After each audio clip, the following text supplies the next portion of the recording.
Hey everybody, Cruiseman back with yet another portable power station to review. You may remember I reviewed this Ampace P600. It's hard to even lift, but this thing is pretty good size. Probably weighs about 15 pounds. I'm not sure, but it has 600 watts of portable power where you can power up your devices. Already got a review on that. Check the link up above if you're interested. And then I got in a smaller 300 watt power supply from Fantic. My friends over at Fantic send this. I love this because it's lightweight. It will power up most of the little things I would need, like LED lights and things like that. Recharge a computer, recharge your phone, stuff like that. But you know, the Fantic, this is a 300 watt unit. The Ampace was 600 watts. Those pale in comparison to what I got in just the other day. This video is sponsored by Cruiseman's Garage Honda Goldwing Maintenance Video Series. Let me see if I can even lift it to get it up here on the table. Oh man. Now this thing weighs about 30 pounds. This is the portable power station from VDL. Look at that big boy. Look at that. It almost borders on not being portable. I mean, it's big. This thing is full featured. I'm going to put it up on its back so you can see it from above. I mean, look at what this thing's got. It's pretty incredible. Now, this thing has 1,500 watts of power, more than double the Ampace. It's got 1,228 watt hour performance. I promise you this is the last power station I'm going to review, because where do I go from here? I'm going to have, a whole Generac home charging system up here on the desk. I can't fit anything any bigger on my desk to show, or on my studio desk to show you this. It's got 6 AC outlets. It's got 4 USB-A charging ports and 2 USB-C charging ports. It's got a solar input, so you can charge this with a solar panel. You can also charge it with an AC cable. Now, it does not need a brick. It doesn't have a charging brick, so it comes, apparently they've built that into this system. So all you need is the power cable. And if you charge it from AC, it will charge in 2 hours. That's pretty amazing for something this large. Okay, let's open this up.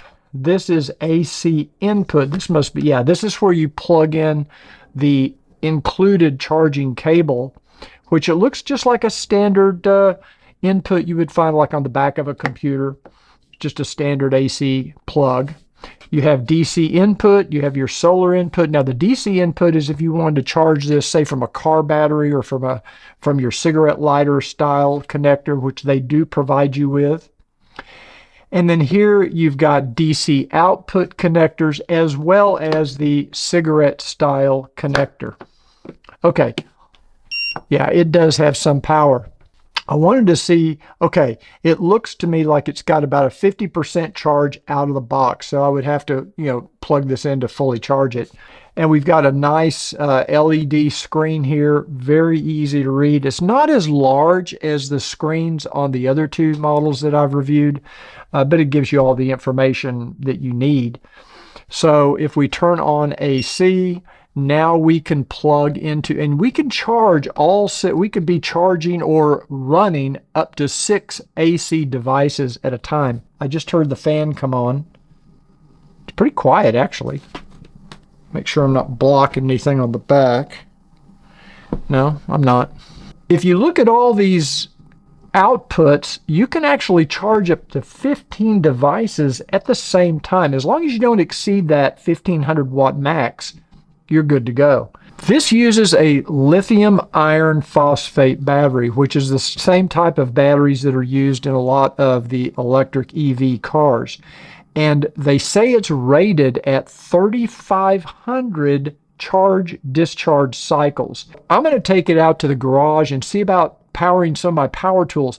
The problems I've had with some of the other portable power stations that I've used is they don't quite have enough to power things like a space heater.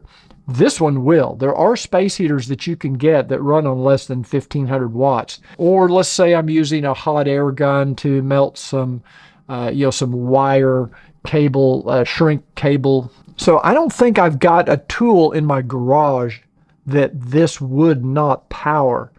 You could probably even power a table saw with this. I'm going to try it with my air compressor for my tires. If you are looking for a product that could really give you almost everything you would ever need for camping, or if you have a power outages, we get power outages here because we have storms in Dallas-Fort Worth. I know I've told the story before. A couple of years ago, we had an ice storm and it knocked out our power for 3 days. I didn't have any lights. I didn't have heat. I didn't have anything. If I had had this, I could have at least had lights. I could have charged my phone. I could have done a lot of things. Could have even had a little heater going. So this is the what I would call the Mac Daddy. This is the VDL P200 Zoom. I can't read that. I don't know what that says. Does it say Zoom, Zune?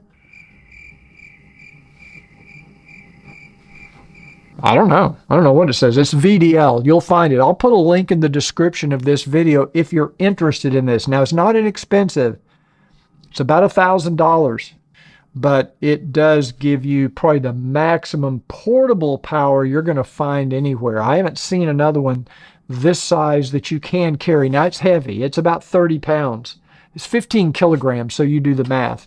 And so it's at the very limit of what I would call portable. There's a lot of people might not be strong enough to lift this, carry around. One thing this does not have that the other two power supplies do have is it does not have a built-in light, like an emergency light or something like that. Let's head to the garage and give it a try in a real-world situation.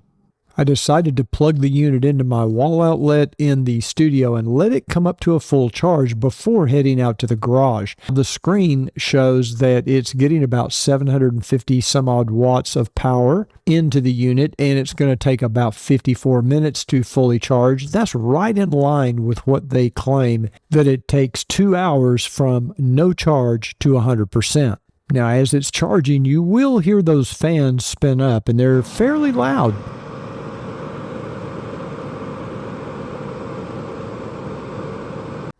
While I realize the vast majority of people who purchase these power supplies are probably going to use it for some sort of camping or outdoor activity where there's no AC power, my fascination with these power supplies is the ability to power your tools in an area where you don't have AC power. Maybe you have a remote garage, a storage unit, or a shed. You can still work on your cars or motorcycles with one of these remote power supplies. So with the VDL unit, I'm going to test 4 different tools. I'm going to turn on the AC circuit. You can see I'm currently at 100%. It says I've got 99 hours of power. Of course, I haven't turned anything on yet. So let's start with my little air compressor that I use for airing up tires.